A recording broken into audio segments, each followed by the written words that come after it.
नमस्कार साथियों, PCS Ganga online channel में आप सभी मित्रों का स्वागत है। साथियों, जो लोग एलटी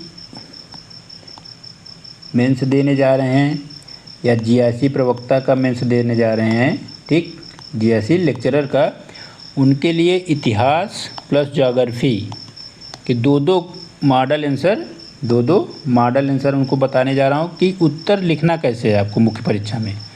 जब आप मुख्य परीक्षा में कोई प्रश्न आए उसका उत्तर कैसे लिखेंगे, ठीक।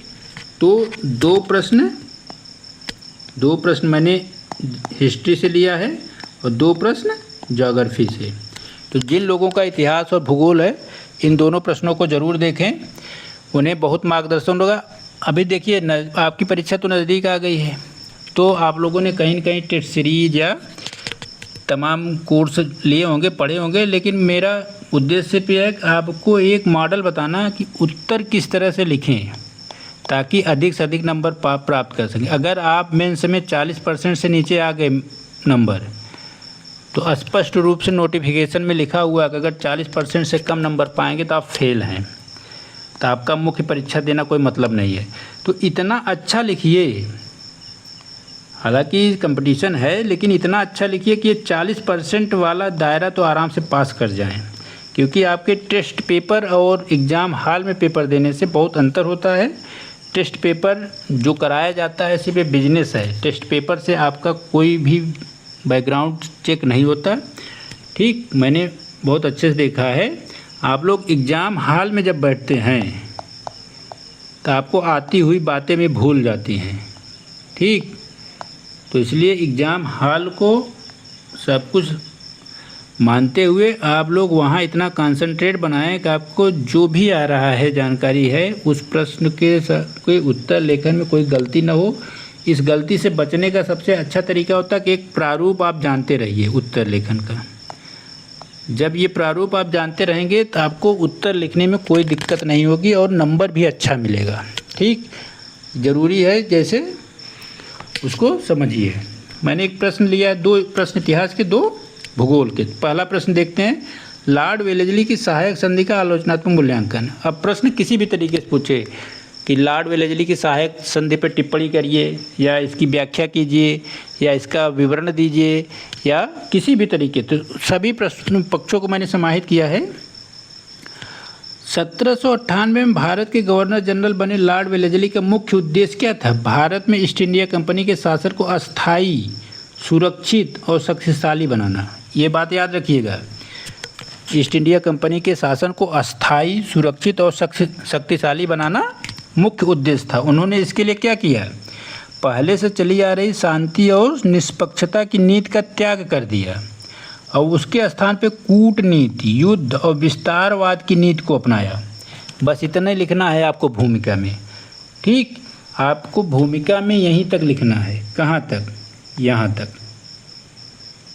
यही भूमिका आपको बहुत होगी। अगर इस तरह के प्रश्न आ रहे हैं, इस भूमिका को इस तरह से लिखेंगे तो आपको 1 नंबर भूमिका पे पक्का मिल जाएगा। अगर 8 नंबर का प्रश्न है और 12 नंबर का है तो 1.5 नंबर का पक्का मिलेगा। इस तरह से गठीला, सुगठित, अगर एकदम शब्दावली चयनित करके लिखेंगे, ठीक। तो क्या लिखना है? 1798 ईस्वी में भारत के गवर्नर जनरल बने लॉर्ड वेलेस्ली का मुख्य उद्देश्य भारत में ईस्ट इंडिया कंपनी के शासन को अस्थायी, सुरक्षित और शक्तिशाली बनाना था। उन्होंने शांति एवं निष्पक्षता की नीति का त्याग कर कूटनीति, युद्ध एवं विस्तारवाद की नीति को अपनाया, ठीक। विश्व स्तर पे जब नेपोलियन विश्व विजय करने निकल रहा था, या कई क्षेत्रों में देखिए, रूस, पश्चिम एशिया, मिस्र इत्यादि क्षेत्रों पे आक्रमण कर रहा तो भारत में भी डर था कहीं नेपोलियन का आक्रमण भारत में भी न हो। समझिएगा इस चीज़, जब विश्व इतिहास पढ़ते हैं तो नेपोलियन के खतरे को समाप्त करना, भारतीय राज्यों को ब्रिटिश प्रभाव क्षेत्र में लाना, सहायक संधि प्रणाली को लागू की गई। इसी उद्देश्य को ध्यान में रख के क्या कि भारत पे नेपोलियन के प्रभाव को समाप्त करना और भारतीय राज्यों को ब्रिटिश कंपनी शासन के अधीन लाना, ठीक। सहायक संधि प्रणाली का मुख्य उद्देश्य था। यह नीति ब्रिटिश साम्राज्यवाद का प्रभावशाली हथियार सिद्ध हुआ। अब देखिए ये कथन है, अगर आप इसको याद रखिए, टॉमस मुनरो कहीं मिलेगा आपको, ठीक, कहीं थॉमस भी मिलेगा, तो दोनों एक ही है, मुनरो नाम था, ठीक। इसने एक बात कही थी, आप इसको अगर लिख देंगे उत्तर में इस तरह से, जब भी इतिहास का कोई उत्तर लिखिए, अगर आपको वहाँ कोटेशन याद है या करंट अफेयर्स की कोई घटना याद है, तो आप वहाँ पे लिख देंगे तो आपका उत्तर बहुत अच्छा माना जाएगा। भारतीय राज्यों ने अपनी स्वतंत्रता, संप्रभुता, राष्ट्रीय चरित्र, जो राष्ट्र का एक चरित्र होता है, सब कुछ खोकर सिर्फ सुरक्षा मोल ले ली। एक राज्य है, उसने क्या किया, अपने नागरिकों की स्वतंत्रता खो दी, अपने राज्य की संप्रभुता खो दी, मतलब वो राजा संप्रभु राजा नहीं रहा, जो एक राष्ट्रीय चरित्र होता खो दिया, सिर्फ और सिर्फ बाहर से एक सुरक्षा प्राप्त करने की अवधारणा को स्वीकार कर लिया। टॉमस मुनरो, ठीक। इसकी मुख्य विशेषताएं या प्रावधान क्या थे, इसको आप पॉइंट में करके लिखिएगा। ऐसे प्रश्न अगर आए तो आपको इसको पॉइंट में दर्शाना होगा। कोई भी देशी राज्य कंपनी की अनुमति के बिना यूरोपीय व्यक्ति को अपनी सेवा में नियुक्त नहीं करेगा तथा किसी विदेशी को शरण नहीं देगा, पहली शर्त थी। देशी राज्य कंपनी की अनुमति के बिना किसी अन्य राज्य या विदेशी शक्ति से संधि, मित्रता अथवा युद्ध नहीं करेगा, अर्थात विदेश नीति किसके नियंत्रण में आ गई, कंपनी के। अब ब्रिटिश कंपनी ही विदेश नीति की निर्धारक बन गई, जो सहायक संधि राज्य स्वीकार कर रहे थे। कंपनी राज्य की सुरक्षा के लिए सैनिक राज्य में रखेगी, कंपनी राज्य की सुरक्षा के लिए एक सेना रखेगी, ठीक, जिसका खर्चा कौन देगा, वह राज्य देगा, लेकिन नियंत्रण किसके रहेगी, सेना पर नियंत्रण कंपनी का रहेगा। नियंत्रण किसका रहेगा, सेना पे, कंपनी का। अब सोचिए, एक राज्य है, मान लीजिए हैदराबाद था या अवध था, वहाँ एक सेना रखी गई, सेना का खर्चा अवध का नवाब देगा, लेकिन वह सेना पर नियंत्रण किसका रहेगा, कंपनी का। तो इस तरह से उस राज्य की पूरी जो रीढ़ होती है सुरक्षा व्यवस्था की, उसे तोड़ दिया गया। प्रत्येक संधि करने वाले राज्य की राजधानी में एक ब्रिटिश रेजिडेंट रखना जरूरी था, अर्थात एक नौकरशाह ब्रिटिश रखना जरूरी था। क्यों, क्योंकि यह राज्य के मामले में कहा तो ये गया हस्तक्षेप नहीं करेगा, लेकिन यह राज्य की पूरी सूचना एकत्र करता था, अर्थात यह गुप्तचर था। आप देखेंगे अवध का विलय कुशासन के आरोप पे किया जाता है, तो जेम्स आउट्रम जो था वहाँ का रेजिडेंट, उसी ने रिपोर्ट दी थी कि यहाँ कुशासन है, जबकि कुशासन नहीं था। उसने ज़बरदस्ती एक रिपोर्ट बनाई कि यहाँ प्रशासनिक कार्य बहुत कम स्तर पे संचालित हो रहा है, यहाँ बुरे स्तर पे है। उसी आधार पर कुशासन का आरोप लगा के अवध का विलय कर लिया गया। कंपनी ने वचन दिया था कि वह राज्य के आंतरिक मामलों में हस्तक्षेप नहीं करेगा, लेकिन वह निरंतर कर रही थी। कंपनी देशी राज्यों से बाहरी आक्रमण से, देशी राज्यों को की बाहरी आक्रमण और आंतरिक विद्रोह से सुरक्षा प्रदान करेगी, ठीक। इस तरह से देखेंगे तो इसके 6 मुख्य प्रावधान थे। क्या थे, 6 मुख्य प्रावधान थे सहायक संधि के, यह इसकी विशेषता थी। अब इसके लाभ क्या हुए, तो लाभ तो ज़्यादातर कंपनी को हुआ, हानि किसी हुई, भारतीय राज्यों को। कंपनी की शक्ति और संप्रभुता में वृद्धि हुई। कंपनी भारतीय क्षेत्र में राज्यों के खर्च पर एक विशाल सेना का निर्माण की, से अस्थायी और विशाल सेना का निर्माण की, सभी राज्यों से कुछ न कुछ सेना की निर्माण किया। भारतीय राज्यों के बीच संघ बनाने के जो स्वतंत्रता थी उसे समाप्त कर दिया। फ्रांसीसी प्रभाव को कम कर दिया भारत में, ठीक। सामरिक दृष्टि से महत्वपूर्ण स्थानों पर नियंत्रण हो गया। आप देखेंगे सहायक संधि स्वीकार करने वाले राज्यों की स्थिति जब आप याद करके देखेंगे भारत का मैप बना के, तब आपको पता चलेगा कितने बड़े क्षेत्र पर नियंत्रण किया गया। कंपनी भारतीय राज्यों के पारस्परिक विवादों में मध्यस्थ बनेगी, ठीक। व्यापार में प्रसार होगा। राज्य सैन्य के राज्य जो होगा, जो देशी रियासत का सैन्य रूप से निर्भर होगी। अधिकांश राज्यों की राजधानी में सेना तैनात कर दी गई। ब्रिटिश रेजिडेंट के माध्यम से प्रशासन के प्रभाव को स्थापित किया गया। बिना प्रत्यक्ष युद्ध के विशाल भूभाग पर नियंत्रण कर लिया गया, ठीक। देशी राज्य सैन्य विहीन हो गए। हानियाँ, उनकी संप्रभुता, स्वतंत्र विदेश नीति समाप्त हो गई। सेना को खर्च उठाने के लिए राज्यों पर भारी आर्थिक बोझ बढ़ा। अनेक देशी रियासत कर्ज और दिवालियापन की स्थिति में पहुंच गई। जब जो सेना राज्यों के अधीन थी पहले से, वह बेरोजगार हो गई और जो बेरोजगार हुई तो कहाँ गई, कृषि कार्य करने के लिए, कृषि पे बोझ बढ़ा। ठीक। हस्तशिल्प और पारंपरिक उद्योग नष्ट हुआ क्योंकि जो रजवाड़े थे या सामंत, यही तो इनके बनाए हुए सामान खरीदते थे। तो जब यही समाप्त हो गए तो इनके सामान खरीदने वाला कोई नहीं रहा, और जब जान लीजिए कि किसी की डिमांड नहीं रहेगी कोई किसी उत्पाद की, तो उसका उत्पादक जो है मजदूर या शिल्पकार, वह धीरे धीरे उस कार्य को छोड़ देगा। ठीक। ब्रिटिश रेजिडेंट द्वारा आंतरिक मामलों में निरंतर हस्तक्षेप किया गया, राज्य धीरे धीरे कंपनी की कठपुतली राज्य बन गए। ठीक। यह व्यवस्था भारतीय राज्यों के लिए मीठे विष के समान थी। कहा तो इसमें यह गया कि राज्यों को सुरक्षा प्रदान की जाएगी, लेकिन क्या था, उनकी सारी की सारी शक्ति धीरे धीरे छीन ली गई। आलोचनात्मक मूल्यांकन में क्या करेंगे, सहायक संधि वास्तव में किसी राज्य की संप्रभुता को समाप्त करने वाला दस्तावेज था। इसके अंतर्गत राज्य अपनी रक्षा स्वयं नहीं कर सकते थे, विदेश नीति समाप्त हो गई। ठीक। किसी विदेशी को नियुक्त नहीं कर सकते थे, पड़ोसी राज्यों के साथ स्वतंत्र संबंध नहीं बना सकते थे। रेजिडेंट के कारण आंतरिक मामलों में अप्रत्यक्ष हस्तक्षेप होता था, अर्थात यद्यपि कंपनी ने आंतरिक मामलों में हस्तक्षेप न करने के लिए वादा किया था, व्यवहार में यह वादा अधिकांश राज्यों में निभाया नहीं गया। ठीक। इस प्रकार सहायक संधि ब्रिटिश साम्राज्यवाद का राजनीतिक कूटनीतिक हथियार था। जैसे हैदराबाद पहले था, फिर मैसूर, तंजौर, अवध, सिंधिया, जोधपुर, जयपुर, बूंदी, भरतपुर, ये सभी राज्यों ने सहायक संधि स्वीकार की थी। अब निष्कर्ष में क्या लिखेंगे, निष्कर्ष में आप लिखेंगे लॉर्ड वेलेस्ली की सहायक संधि भारतीय इतिहास में ब्रिटिश साम्राज्यवाद की सबसे सफल और प्रभावशाली नीति मानी जाती है। इसने बिना प्रत्यक्ष युद्ध के भारतीय राज्यों को ब्रिटिश नियंत्रण में ला दिया या अधीन कर लिया। जहां एक और कंपनी की शक्ति, सुरक्षा, व्यापारिक हितों का विस्तार हुआ, वहीं दूसरी ओर भारतीय राज्यों की स्वतंत्रता, संप्रभुता, सैन्य शक्ति तथा आंतरिक आधार कमज़ोर हो गए। इसलिए इतिहासकार कहते हैं ब्रिटिश साम्राज्यवाद का शांतिपूर्ण लेकिन अत्यंत प्रभावशाली हथियार था क्या, सहायक संधि। अब एक चीज़ याद रखिएगा, वेलेस्ली ने सहायक संधि को प्री के आधार पे, वेलेस्ली की सहायक संधि थी विस्तार के आधार पे सबसे ज़्यादा प्रभावशाली, लेकिन भारत में सहायक संधि लागू करने वाला डुप्ले था। ठीक। फ्रांसीसी गवर्नर था, वेलेस्ली से पहले आया था, इसने भारत में सर्वप्रथम सहायक संधि लागू की, डुप्ले ने। अगर आपसे पूछे तो वेलेस्ली से पहले शुरुआत की थी डुप्ले ने, लेकिन सबसे बड़े पैमाने पर अगर पूछे विस्तार या बड़े पैमाने पर तो कौन था, वो वेलेस्ली था। ठीक। ये चीज़ याद रखिएगा। इसी प्रश्न को अगर दूसरे तरीके से आप देखेंगे तो भूमिका हो गई। ठीक। और इसके प्रमुख प्रावधान हो गए।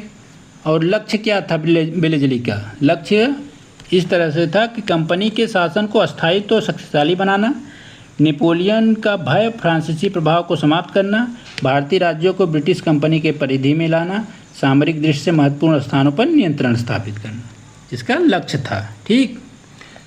टॉमस मुनरो का कथन याद रख लीजिएगा, ये प्रश्न अगर आए, एक मॉडल उत्तर बता रहा हूँ कि इस तरह से आप लिख सकते हैं। ठीक। इस तरह से आपका उत्तर बहुत अच्छा माना जाएगा। ठीक। अगला प्रश्न देखते हैं, भारत में रेलवे का विकास। आप रुक के दूसरा वाला फॉर्मेट भी देख सकते हैं, प्रश्न वही है। दूसरा उत्तर है, भारत में रेलवे का विकास का मुख्य उद्देश्य, आलोचनात्मक टिप्पणी। भारत में रेलवे 16 अप्रैल 1853 को मुंबई से ठाणे के बीच में पहली रेलगाड़ी संचालित हुई। एक जनरल भूमिका है, बहुत सही है, कोई दिक्कत नहीं, एक डाटा है, आप इसको आराम से लिख सकते हैं, लेकिन फैक्ट सही लिखिएगा। फैक्ट वाला जब शुरुआत करिए तो फैक्ट सही लिखिएगा, फैक्ट गलत मत लिखिएगा। यद्यपि इसे आधुनिक परिवहन व्यवस्था की शुरुआत माना जाता है, परंतु इसका मुख्य उद्देश्य भारतीय जन कल्याण नहीं बल्कि ब्रिटिश साम्राज्यवादी आर्थिक हितों की पूर्ति थी। यही बात मुख्य है।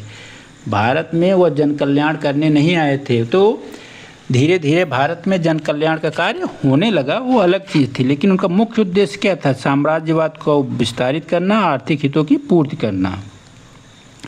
कार्ल मार्क्स का एक कथन है, जब भी कभी भी औद्योगिक विकास की बात आए, कोई भी चाहे इकोनॉमिक्स में चाहे ज्योग्राफी में या इतिहास का इस तरह से प्रश्न आए तो लिख सकते हैं कि जिस देश में कोयला और लोहा हो और वहाँ परिवहन के साधनों का मशीनीकरण हो जाए, अर्थात मशीनीकरण परिवहन के साधन ट्रेन, बस, कार, ठीक, हवाई जहाज़, ये मशीनीकरण है, उसे आधुनिक होने से कोई रोक नहीं सकता। ठीक, यह कार्ल मार्क्स का यह कथन है। ठीक, अब रेलवे के हितों के उद्देश्य क्या थे, इस तरह से आप डायग्राम बना के लिख सकते हैं। इस तरह से एक डायग्राम बना के भारत में रेलवे के विकास के मुख्य उद्देश्य, पहला क्या था, साम्राज्यवादी हितों को बढ़ावा देना। दूसरा क्या था, दूरस्थ क्षेत्रों में प्रशासनिक नियंत्रण स्थापित करना, मतलब एक स्थान से मुंबई से लेके अगर जाना हो पंजाब, ठीक, कहने का मतलब है मान लीजिए भारत है, अब मुंबई से पंजाब जाना है, तो उस समय सोचिए परिवहन जब 1853 ट्रेन आई, तो उस समय अगर वो जाते तो कैसे जाते, उनके पास तो हवाई जहाज़ था नहीं, मुख्यतः जो संसाधन थे वह नाम मात्र के थे, मशीनीकरण वाले, तो समय लगता। तो ट्रेनों के विकास या रेलवे के विकास से यहाँ पे बड़े पैमाने पे सेना को भेजना हुआ या प्रशासनिक व्यवस्था को भेजना हुआ, तो परिवहन के रूप में यह दूरस्थ क्षेत्रों में भेजने के लिए अनुकूल थे।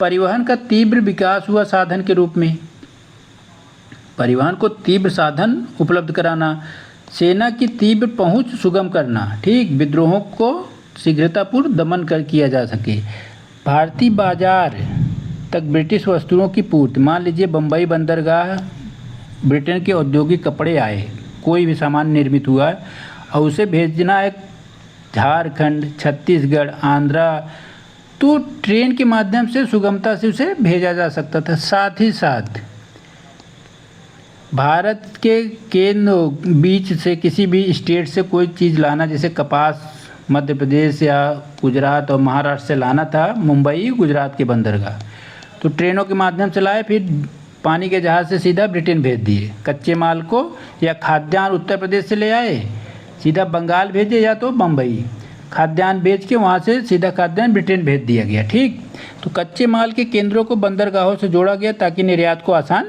किया जा सके। साथ ही साथ राजस्व और व्यापार और राजस्व संग्रह को अधिक प्रभावी बनाना। ठीक, ये 7 कारण 8 कारण आपको मुख्य हैं जो भारत में रेलवे विकास के ब्रिटिश के मुख्य उद्देश्य थे। भारतीयों के तो थे ही नहीं, भारतीयों ने विकास नहीं किया, लेकिन ये जाने अनजाने में भारतीयों को भी इससे कुछ फ़ायदा हुआ। तो सकारात्मक पक्ष में क्या था, भारत में विभिन्न क्षेत्रों में संपर्क बढ़ा, अर्थात पंजाब का व्यक्ति तमिलनाडु से जुड़ा, तमिलनाडु का व्यक्ति पश्चिम बंगाल से जुड़ा और पश्चिम बंगाल का व्यक्ति महाराष्ट्र से जुड़ा। ठीक, इस चीज़ को विभिन्न क्षेत्रों में संपर्क बढ़ा, क्षेत्रीय दूरियां कम हुई, समय और लागत की बचत हुई, सामाजिक संबंधों में निकटता आई, छुआछूत, कारण क्या था, एक ही सीट पे कोई भी व्यक्ति बैठ सकता था, ऐसी कुछ नहीं थी कि वहाँ पे कुछ था, तो आपस में जब उठना बैठना हुआ तो छुआछूत की क्रिया पद्धति में कमी आई, व्यापार वाणिज्य औद्योगिक गतिविधियों में वृद्धि हुई, रोजगार के नए अवसर सृजित हुए, तो भारतीय लोगों को भी कुछ रोजगार मिला, छोटे ही पद मिले लेकिन मिले। राष्ट्रीय चेतना और स्वतंत्रता आंदोलन के प्रसार में रेलवे ने महत्वपूर्ण भूमिका निभाई। जैसे देखिए, ये तो उनका उद्देश्य था को अपनी सेना पहुंचाते, लेकिन भारत के पंजाब में विद्रोह करना है तो जो कार्यकर्ता थे वो मुंबई से जाना हो तो पंजाब भी ट्रेन के माध्यम से जा सकते थे। ठीक, तो उनके लिए भी लाभदायी धीरे धीरे बनी, लेकिन मुख्य उद्देश्य उन्हीं का था।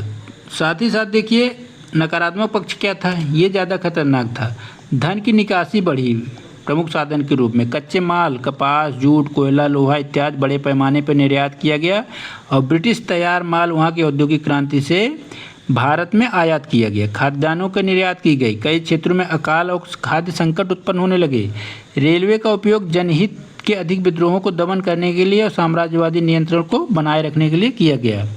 रेल मार्गों का विकास मुख्यतः बंदरगाह और व्यापारिक केंद्रों तक ही सीमित रहा, जिससे संतुलित क्षेत्रीय विकास नहीं हो सका। अब निष्कर्ष क्या लिखेंगे आप, भारतीय रेलवे प्रारंभिक विकास ब्रिटिश साम्राज्यवाद, व्यापारिक हितों, प्रशासनिक नियंत्रण की आवश्यकताओं से प्रेरित था। अब बताइए, इतना अच्छा अगर निष्कर्ष आप लिखेंगे तो नंबर क्यों नहीं देगा। फिर भी दीर्घकाल में अब सकारात्मक निष्कर्ष यही होता है, मैं कई बार अपने प्रश्नों में बताया हूँ कि आप सकारात्मक निष्कर्ष के लिए देखिए, भारत में रेलवे का विकास तो शुरुआत में नकारात्मक था, लेकिन आपको सकारात्मक कैसे बनाना है, यही आपकी खूबी होती है उत्तर लेखन में। दीर्घकाल में इसी रेलवे ने भारत के आर्थिक, सामाजिक और राजनीतिक एकीकरण को बढ़ावा दिया, राष्ट्रीय आंदोलन के विस्तार को महत्वपूर्ण योगदान दिया। इस प्रकार रेलवे ब्रिटिश शासन की साम्राज्यवादी उपकरण होने के साथ साथ आधुनिक भारत के निर्माण का महत्वपूर्ण आधार बना।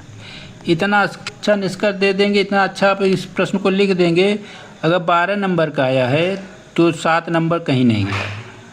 और इस तरह से प्रेजेंट करेंगे जैसे डायग्राम बनाया गया है, ठीक। इसको एक पॉइंट बनाएंगे, इसको दूसरा पॉइंट, बीच वाले पॉइंट को चाहे आप गोल लिखिए इसको, ठीक। आप इसके लिखने कई तरीके होते हैं, ऐसे लिख सकते हैं, चौकोर कॉलम बनाइए, उसके किनारे किनारे लिख दीजिए। नहीं ऐसे बना पा रहे हैं तो इसको एक कॉलम बनाइए, ऐसे ऐसे करके लिख सकते हैं, जैसे मन करे। या इसको हेडिंग बना लीजिए, एक इसके नीचे ऐसे कॉलम करके लिखते जाइए, या इसको नंबर करके भी लिख सकते हैं, ठीक।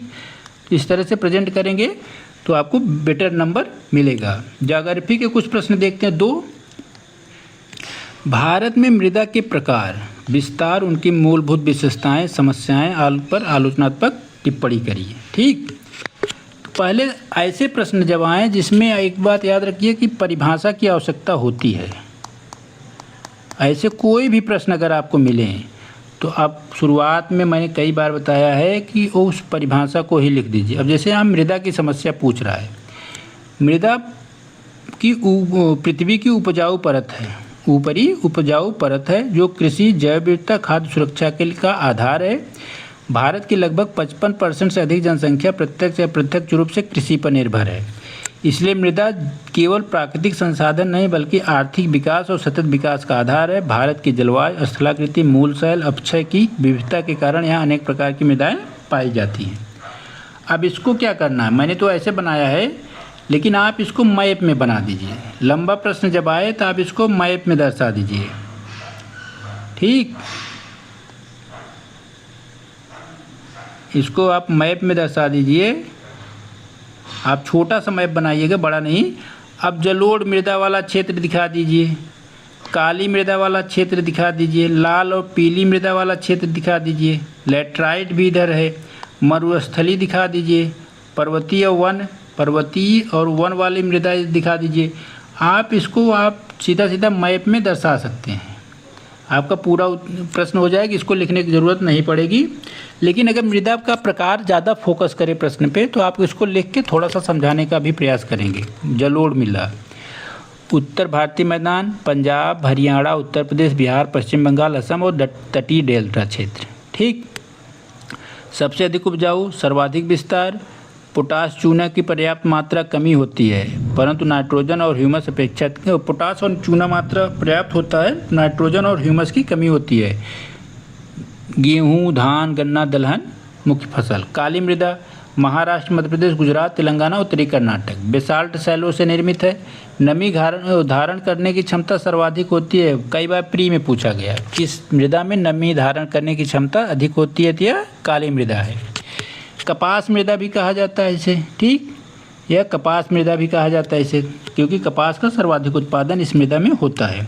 लाल पीली, तमिलनाडु, कर्नाटक, आंध्र प्रदेश, उड़ीसा, झारखंड, छत्तीसगढ़। लौह ऑक्साइड पाए जाते हैं, इसीलिए लाल मृदा कहा जाता है, ठीक। अपेक्षाकृत उर्वरता कम होती है, सिंचाई और उर्वरकों के अच्छे प्रयोग से कृषि संभव है।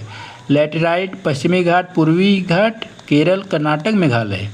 अधिक वर्षा एवं स्खलन से निर्मित है। अम्लीय और कम उपजाऊ, चाय, कॉफ़ी, रबड़, काजू के लिए उपयुक्त है। मरुस्थली मुख्यतः राजस्थान का थार क्षेत्र और गुजरात, हरियाणा, ठीक।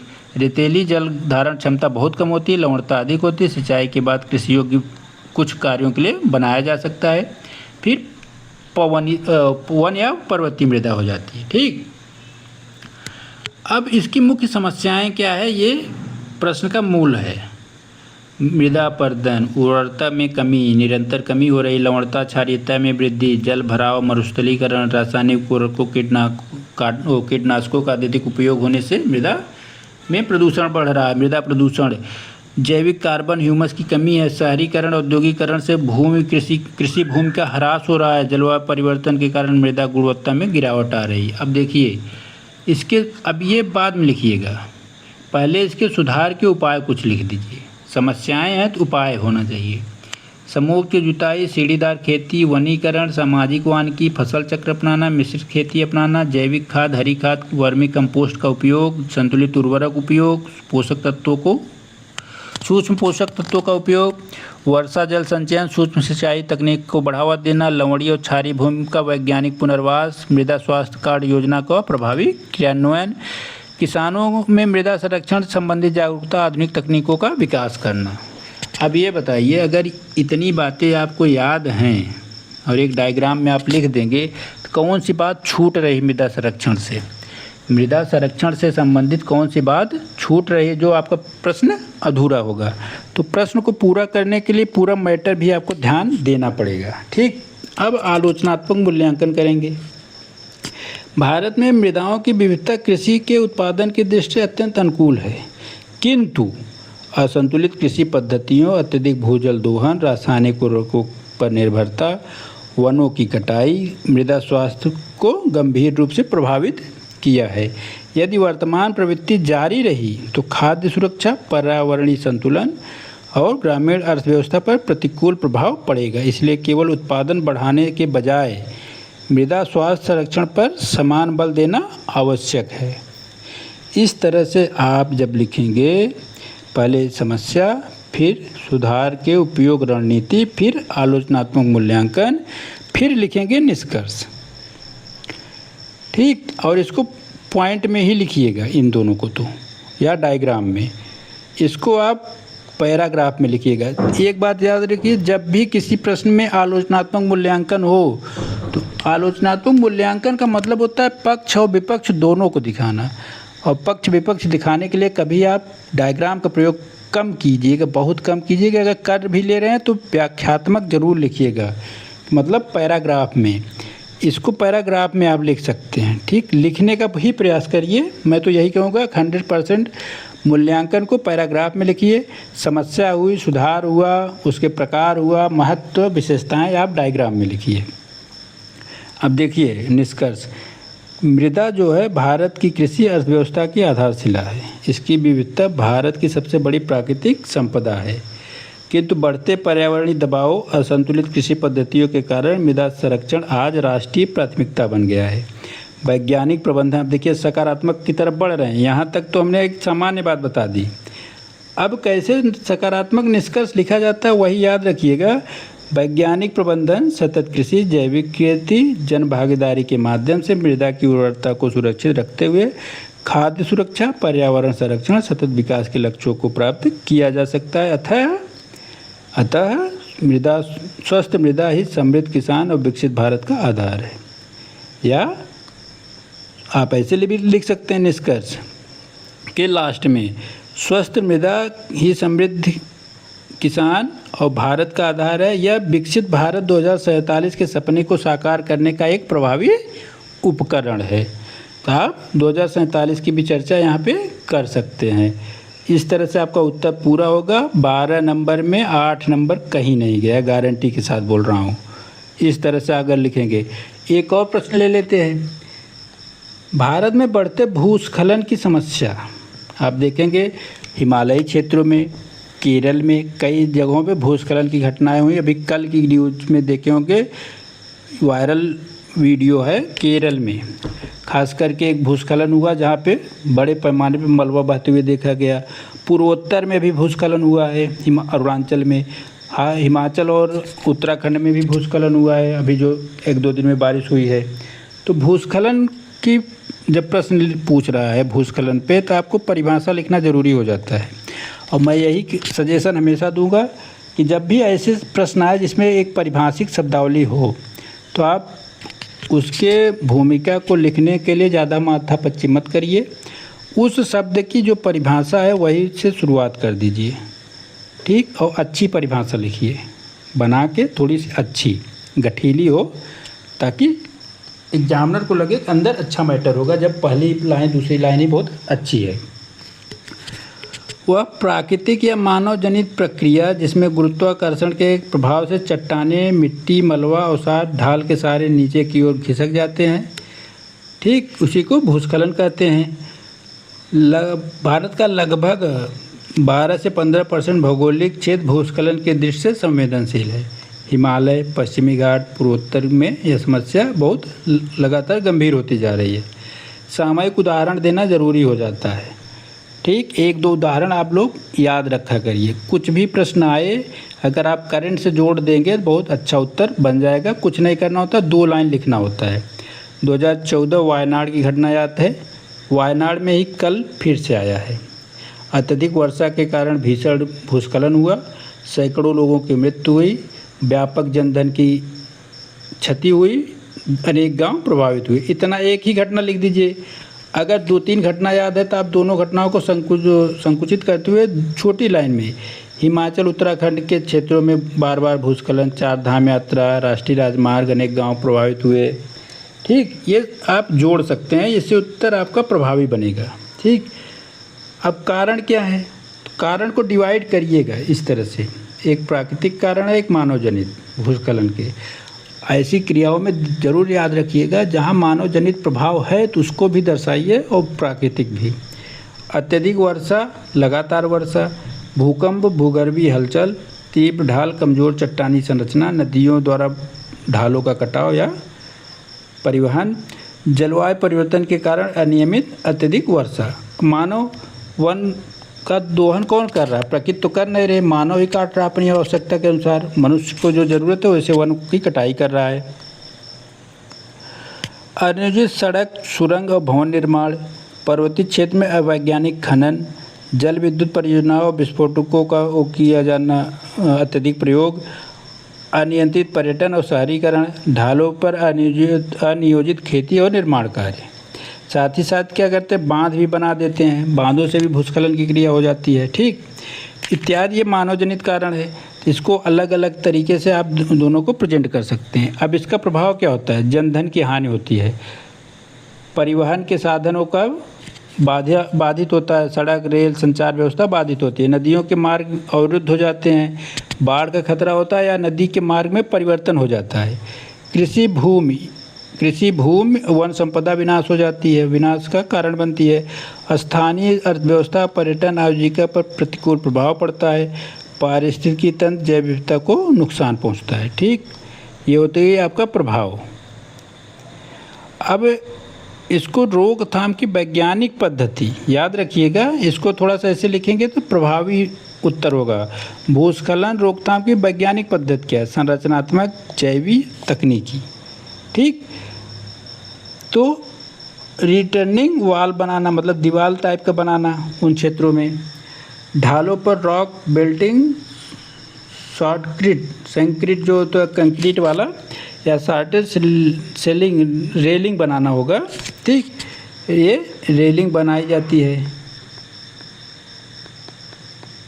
उचित जल निकासी विकसित करना, ढालों पर वैज्ञानिक टेरेसिंग मतलब खेती, सीढ़ीदार खेती जो होती है उसका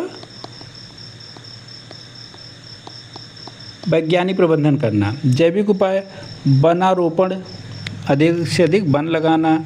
ठीक, गहरी जड़ों वाले वन लगाना, ढालों पर घास और झाड़ियों का विकास, प्राकृतिक वनस्पति का संरक्षण, बांस, वेंटियर घास आदि का उपयोग ढालों पर किया जाना। अब GPS, GIS, remote sensing, LIDAR आधारित भूस्खलन संवेदनशील मानचित्रण करना, अर्थात वैज्ञानिक तकनीक का उपयोग करते हुए भूस्खलन संवेदनशील क्षेत्रों का मैपिंग करना। उन जहाँ पे भूस्खलन की समस्या हो बारिश के समय वहाँ अर्ली वार्निंग सिस्टम डेवलप करना। ठीक, ताकि सूचनाएं लोगों तक जल्दी से जल्दी पहुँचाई जा सके। भारतीय भूवैज्ञानिक सर्वेक्षण GSI द्वारा संवेदनशील क्षेत्रों को नियमित निगरानी करना। पर्वतीय क्षेत्रों में निर्माण हेतु भू तकनीकी परीक्षण अनिवार्य किया जाना। आपदा प्रबंधन योजनाओं, सामुदायिक जागरूकता को बढ़ावा देना। ये चीज़ें अगर आप लिख देंगे 3 पॉइंट में तो आपका उत्तर बहुत सुगठित बन जाएगा। अब आलोचनात्मक मूल्यांकन क्या है? इसको पैराग्राफ में ही लिखेंगे ज़्यादा अच्छा माना जाता है ताकि आप बातों को समझा पाएंगे। देखिए, आप पॉइंट में उत्तर लिखते हैं तो आप रट्टा मार लिख रहे हैं। लेकिन जब आप थोड़ा सा एक दो कोई पैराग्राफ लिखते हैं तो एग्जामिनर को ये लगता है कि यार नहीं, रट्टा मार के साथ साथ इसकी लेखन कौशल भी अच्छा है, शब्दों का चयन, प्रेजेंटेशन, मात्रात्मक त्रुटियों से बचना, तमाम चीज़ें बहुत अच्छा हो जाता है। भारत में भूस्खलन केवल प्राकृतिक आपदा नहीं है बल्कि अनियोजित विकास मॉडल का परिणाम है। ठीक, सड़क चौड़ीकरण, अवैज्ञानिक निर्माण, खनन, वनों की कटाई से पर्वतीय पारिस्थितिकी तंत्र को कमज़ोर किया गया है। यदि विकास परियोजनाओं में पर्यावरणीय प्रभाव आकलन EIA, वैज्ञानिक भू अध्ययन, आपदा जोखिम न्यूनीकरण को प्राथमिकता नहीं दी गई तो भविष्य में भूस्खलन की तीव्रता और अधिक बढ़ जाएगी। इसलिए विकास और पर्यावरण संरक्षण के बीच संतुलन आवश्यक है। 4 लाइन की ये 4 लाइन का ये आपका मैटर बहुत संपूर्ण है। निष्कर्ष क्या लिखेंगे?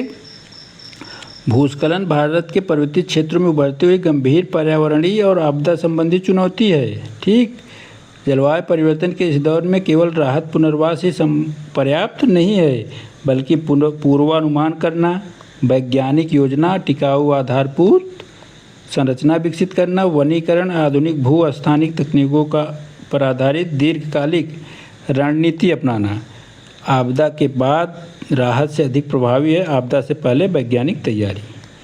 ठीक, आपदा के बाद आप जो राहत सामग्री पहुंचाते हैं उससे अच्छा है कि आपदा से पहले ही वैज्ञानिक पद्धति अपना के आपदा के प्रभाव को शून्य किया जा सके। ठीक, यही दृष्टिकोण भारत को सुरक्षित और सतत विकास की दिशा में आगे ले जाएगा, जो विकसित भारत की संकल्पना को साकार करने में मदद करेगा। ठीक, तो आपकी निष्कर्ष बन जाएगा।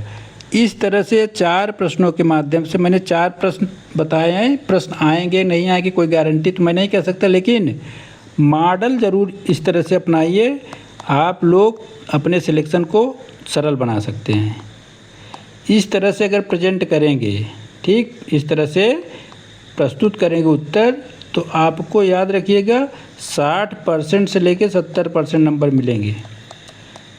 आपके पास ज्ञान है, आपने पढ़ा बहुत है। जब भी एग्ज़ाम हॉल पे जाइए तो याद रखिएगा LT ग्रेड हो चाहे GSE प्रवक्ता का एग्ज़ाम, 3 घंटे में आपको 20 प्रश्न लिखने हैं, जिसमें से 10 प्रश्न और 10 प्रश्न में डिवाइड है।